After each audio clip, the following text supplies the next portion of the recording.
अस्सलाम वालेकुम dear students. गॾु आहियूं वरी हिकिड़े ॿिए लेक्चर सां गॾु।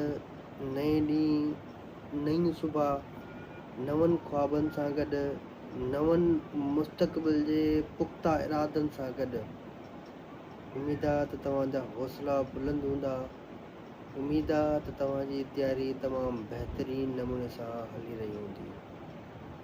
आउं आहियां तव्हांजो पंहिंजो साइंस जो टीचर ऐं हर नई सुबह हर नए ॾींहुं तव्हां लाइ हिकिड़ी नई वीडियो खणी ईंदो आहियां। त उमेद आहे त तव्हांखे पसंदि ईंदी हूंदी। अगरि जेकॾहिं तव्हांखे मुंहिंजी वीडियो तव्हांखे पसंदि अचे थी ऐं को फ़ाइदो मिले थो त मुंहिंजे चैनल खे सब्सक्राइब करणु न विसारींदा ऐं बेल आइकन खे दॿाइण बि न विसारींदा। मुंहिंजे जेको बि आउं तव्हांजे लाइ लेक्चर खणी ईंदो आहियां MCQs वारा, छो त मुंहिंजी इहा सीरीज़ हले पई NJV स्कूल में जेके स्टूडेंट्स टेस्ट ॾींदा क्वालीफाई कंदा, उन लाइ हिकिड़ी सीरीज़ खणी आऊं साइंस जी फस्ट चैप्टर खां वठी 12 चैप्टर ते। अॼु असांजो 8हों लेक्चर आहे 8 चैप्टर जो।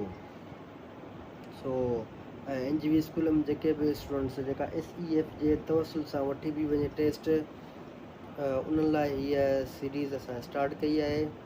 उमेद आहे त हू बहितरीन नमूने सां तयारी करे रहिया हूंदा। डियर स्टूडेंट्स, अॼु असांजो जेको लेक्चर आहे चैप्टर आहे उहो आहे ट्रांसमिशन ऑफ हीट। गर्मीअ जी मुंतक़िली, गर्मी कीअं थी सफ़र करे, कीअं थी ट्रांसफ़र करे, उहो उमेद आहे सॼो चैप्टर तव्हां पढ़ियो हूंदो।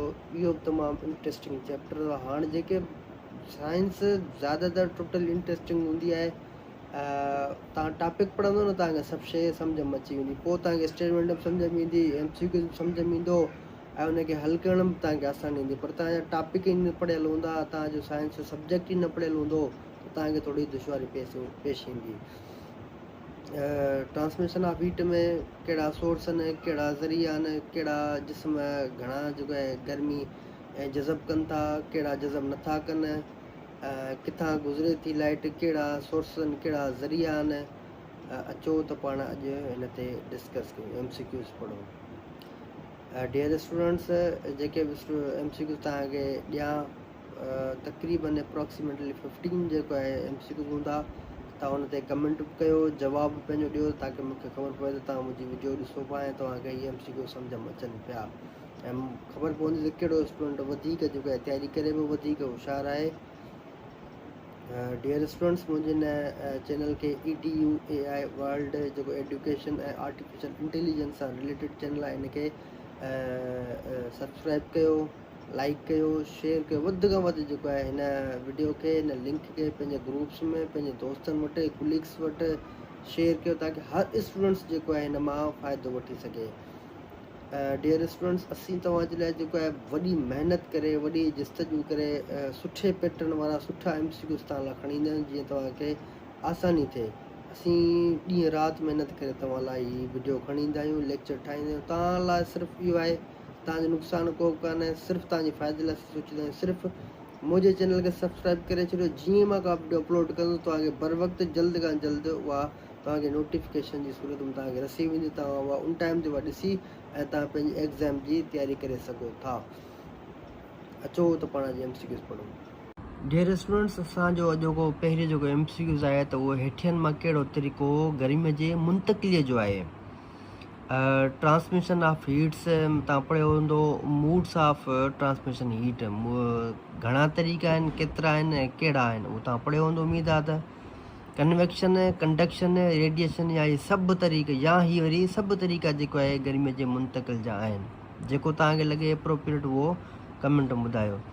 ॿियो MCQ आहे त कंडक्शन कहिड़े ज़रिए थींदी आहे। हवा ज़रिए थींदी आहे, या गरम जिस्म खां थधे जिस्म ॾांहुं मुंतक़िल थींदी आहे, रोशनीअ ज़रिए ट्रांसफ़र थींदी आहे, या पाणीअ ज़रिए ट्रांसफ़र थींदी आहे। MCQ number 3, convection. हिकिड़ो आहे कंडक्शन, ॿियो आहे कन्वेक्शन। हिन शइ में तव्हां मुझिजो न, कंडक्शन ऐं कन्वेक्शन। कन्वेक्शन कहिड़े ज़रिए थींदी आहे, सिर्फ़ु धातुअ ज़रिए थींदी आहे, रोशनीअ ज़रिए थींदी आहे, हवा या पाणीअ जी हरकत जे ज़रिए थींदी आहे, या इहे सभु जेके ऑप्शन आहिनि उहे सभु हिनखे लॻनि था। जेको तव्हांखे लॻे उहो कमेंट में ॿुधाइजो। रेडिएशन कहिड़े ज़रिए थिए थी, ख़ाली जाइ जे करे थिए थी, सिर्फ़ु धातुअ जे करे थिए थी, पाणीअ जे ज़रिए थिए थी, या सभिनी सोर्सनि जे ज़रिए थिए थी। MCQ नंबर 5, हेठियनि मां कहिड़ो बहितरीनु कंडक्टर आहे। हाणे कंडक्टर जी अगरि जेकॾहिं तव्हांखे माना ईंदी त तव्हां MCQs इज़ीली सॉल्व करे वेंदो, पर अगरि जेकॾहिं तव्हांखे कंडक्टर जी माना न ईंदी, इंसुलेटर जी माना न ईंदी, एब्ज़ॉर्बर जी माना न ईंदी, त तव्हां जेको MCQs सॉल्व न करे सघंदा आहियो। हाणे अगरि जेकॾहिं हिन लफ़्ज़ जी तव्हांखे माना अची वई न, इहे ई तव्हांखे आसानीअ सां सम्झ में अची वेंदो। हेठियनि मां कहिड़ो बहितरीनु कंडक्टर आहे, गुड कंडक्टर मां कहिड़ो आहे। प्लास्टिक, काठ, लोह, कपिड़ो। MCQ नंबर 4, हेठियनि मां कहिड़ो ख़राबु कंडक्टर आहे, बेड कंडक्टर आहे। लोह, काठ, तांबो या एल्युमिनियम। MCQ नंबर 7, हेठियनि मां कहिड़ो बहितरीनु एब्ज़ॉर्बर आहे, गुड एब्ज़ॉर्बर कहिड़ो आहे। चांदी, अछो रंग, शीशो या कारो रंग। MCQ नंबर 8, हेठियनि मां कहिड़ो बेड एब्ज़ॉर्बर आहे। हिकिड़ा गुड कंडक्टर हूंदा आहिनि, ॿिया बेड कंडक्टर हूंदा आहिनि। हिकिड़ा गुड एब्ज़ॉर्बर हूंदा आहिनि, ॿिया बेड एब्ज़ॉर्बर हूंदा आहिनि। ख़राबु एब्ज़ॉर्बर आहे मिटी, कारो रंग, लोह या अछो रंग। MCQ नंबर 9, कंडक्शन में गर्मी जो रुख कीअं थिए थो।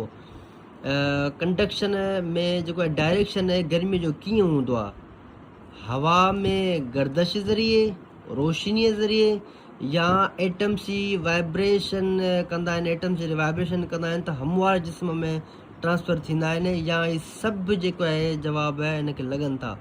जेको तव्हांखे अचे उहो तव्हां कमेंट में ॿुधाइजो। MCQ नंबर 10, सिज जी गर्मी ज़मीन ताईं कहिड़े तरीक़े सां पहुचे थी। माना सिज मां गर्मी ज़मीन ते कीअं रसे थी, कंडक्शन जे ज़रिए, कन्वेक्शन जे ज़रिए, रेडिएशन जे ज़रिए या चकास जे ज़रिए। अच्छा, हीअ तव्हांखे कंडक्शन, कन्वेक्शन, रेडिएशन, चकास ज़रिए। अच्छा, हीअ तव्हांखे सिंधीअ में पुछी सघनि था त लहरुनि जे ज़रिए, वहकरनि जे ज़रिए, शुआउनि जे ज़रिए, कहिड़े ज़रिए रसंदा आहिनि, त उहे बि सिंधी बि तव्हांखे लफ़्ज़ अचणु घुरिजनि। मौसूल, गैर मौसूल, इहे बि सिंधी लफ़्ज़ आहिनि। अॻिते MCQ जी तव्हांखे वधीक सम्झाईंदुसि त मौसूल छा आहे, गैर मौसूल छा आहे। MCQ नंबर 11, उहे मादा जेके गर्मीअ खे पाण मां बिल्कुलु बि गुज़रण न ॾियनि, उन्हनि खे छा चइबो आहे। हाणे उहो अची वियो मौसूल, good conductor, radiator, reflector. Reflector माना मोटाईंदड़, वापसी इहे मोटण। रिफ्लेक्शन तव्हां पढ़ी हूंदी न, रिफ्रैक्शन ऐं रिफ्लेक्शन। इहो इंशाल्लाह 9 चैप्टर में ईंदो, डिस्पर्शन ऑफ लाइट में। त मोड़ छा आहे, मोट छा आहे। रिफ्लेक्टर, रिफ्लेक्शन ऐं रिफ्रैक्शन, इहो तमामु बहितरीनु चैप्टर 9। MCQ नंबर 11 आहे त उहे मादा जेके गर्मीअ खे पाण मां बिल्कुलु बि गुज़रण नथा ॾियनि, उहे उन्हनि खे छा चइबो आहे। मौसूल, गुड कंडक्टर, तव्हां पढ़ियो हूंदो मौसूल, गैर मौसूल। मौसूल माना वठणु, रिसीव थियणु। ऐं रेडिएटर, रिफ्लेक्टर, गैर मौसूल, ऐं उनखे जेको आहे अंग्रेज़ी में चइबो आहे इंसुलेटर।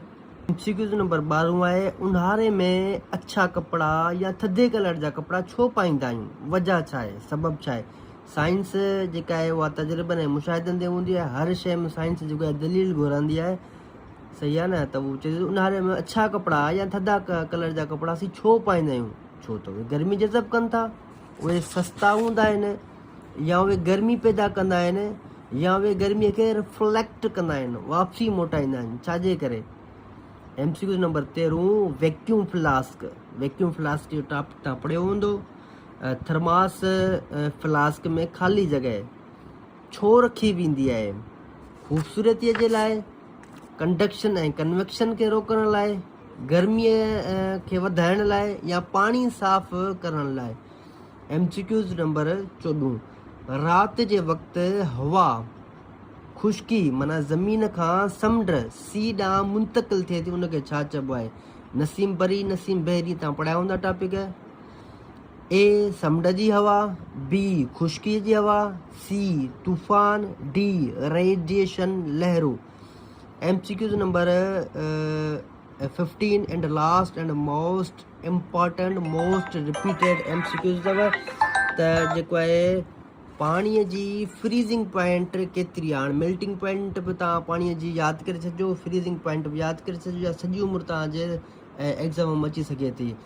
त फ्रीज़िंग पॉइंट ऑफ वाटर माना पाणीअ ॼमी बर्फ़ बणिजी वेंदो आहे त उहो कहिड़े दर्जे हरारत ते थी वेंदो आहे, कहिड़ो दर्जे हरारत हूंदो आहे त जेको आहे पाणी ॼमी बर्फ़ थी वेंदो आहे, 50 सेंटीग्रेड में, 100 सेंटीग्रेड में, 10 सेंटीग्रेड में या 0 सेंटीग्रेड में। डियर स्टूडेंट्स, उम्मीद है तव्हांखे ही मुंहिंजो वीडियो, ही मुंहिंजो लेक्चर तमामु बहितर नमूने सां पसंदि आयो हूंदो।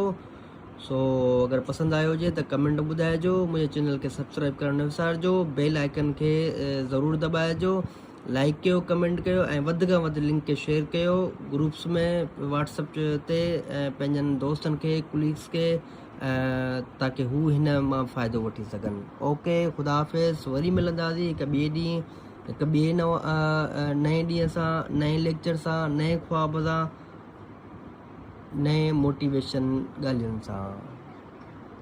ठीकु आहे डियर स्टूडेंट्स, दुआउनि में यादि।